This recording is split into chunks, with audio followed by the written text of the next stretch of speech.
Stala sa tu jedna vec, čo sme nevideli v rámci kampani, čo je ale veľmi zaujímavé a možno, že to aj vysvetľuje súčasný postoj Ivety Radičovej. A to je ostrá konfrontácia s cirkvou. Ako sa na toto pozeráte? Možno, že to ju postavilo do takej defenzívnej polohy tiež. Má cirkev takto ostro konfrontačne pôsobiť v rámci nejakej volebnej kampane? Mne sa nezdá, že by sa k tomu Iveta Radičová postavila neprimerane. Postavila sa k tomu predovšetkým dialogicky alebo úsilím o nejaký dialog. A tu ide o to, že nakoľko sa v očiach teda voličov zúži tá voľba prezidentov len na niektoré témy alebo len na jednu tému. Ja sa nedomnievam, že tá téma, ktorú akcentovali niektorí predstavitelia katolíckej cirkvi, nakoniec majú na to právo samozrejme, že je to tá ústredná téma, ktorá, myslím si, by voličov na Slovensku ovplyvnila ako v ich rozhodovaní. Pretože mne sa v rámci kampane hociakej politickej zdá dosť nebezpečné, keď vysoký predstaviteľ najsilnejšej cirkvi, čo je katolícka cirkev, jedného z tých, ktorí kandidujú, prirovná k Hitlerovi. To sa mi zdá nebezpečné, zlé, dogmatické a som trochu prekvapená, že proste slovenská spoločnosť na to príliš nereaguje. Možno, že Iveta Radičová mala to šťastie, že ju napadol biskup Baláš, pretože sa o nej konečne ľudia dozvedeli. A možno, že to sú ďalšie body pre ňu. Na margo toho, to je samozrejme problém. To je taká dilema. Aj kňaz je človek, aj kňaz je občan a môže si svoj názor povedať.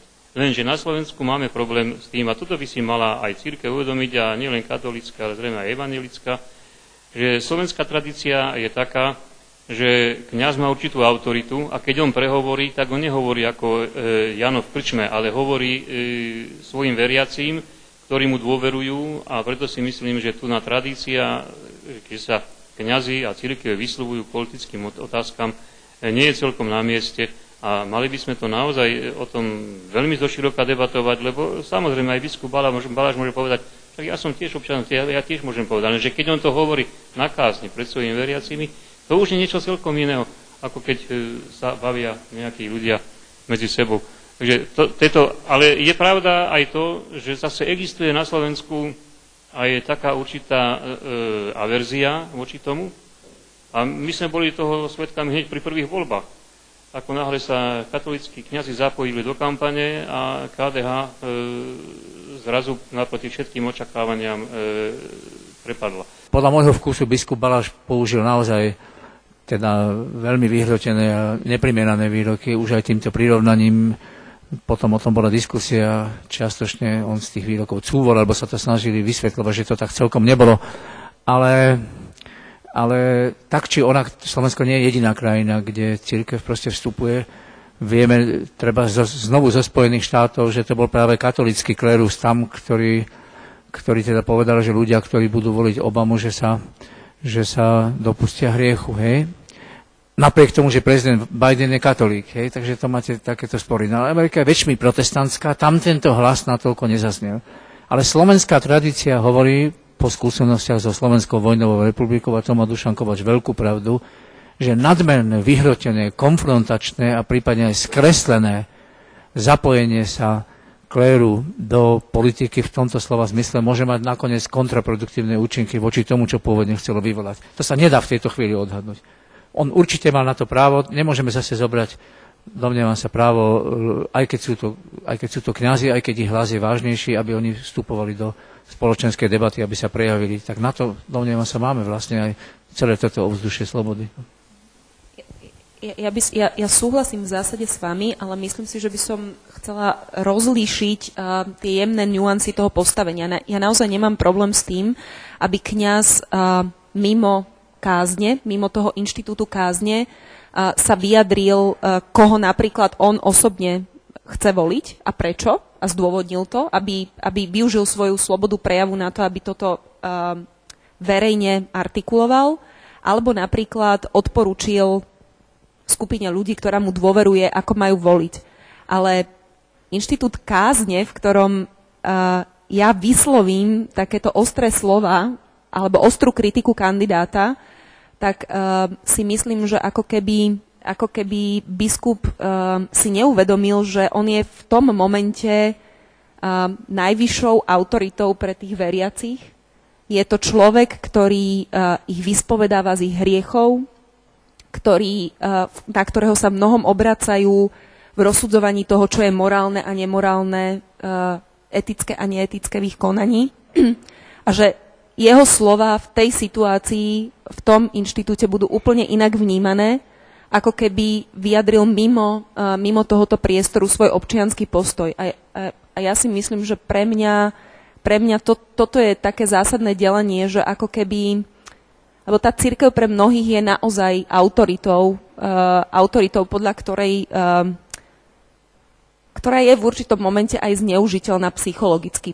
Ľudia sme rôzni, nie každý je sebavedomý, nie každý je slobodný v svojom rozhodovaní na 100% a myslím si, že také spoločenské autority by mohli, a nehovorím, že mali, ale mohli by citlivo vnímať aj situáciu, v ktorej a ako určité veci hovoria. Keď ten kňaz je autorita pre tých veriacich, tak čo je na tom zlé? A teraz nehovorím, či ten biskup mal pravdu alebo nemal. Čo je na tom? Veď kde to má tým veriacim povedať, ak nie na kázni? Ak si myslí, že to, čo niekto hlása, je zlé, alebo tie myšlienky sú zlé, no kde im to má povedať? Vonku na ulici? Veď to je jeho úloha tam hovoriť.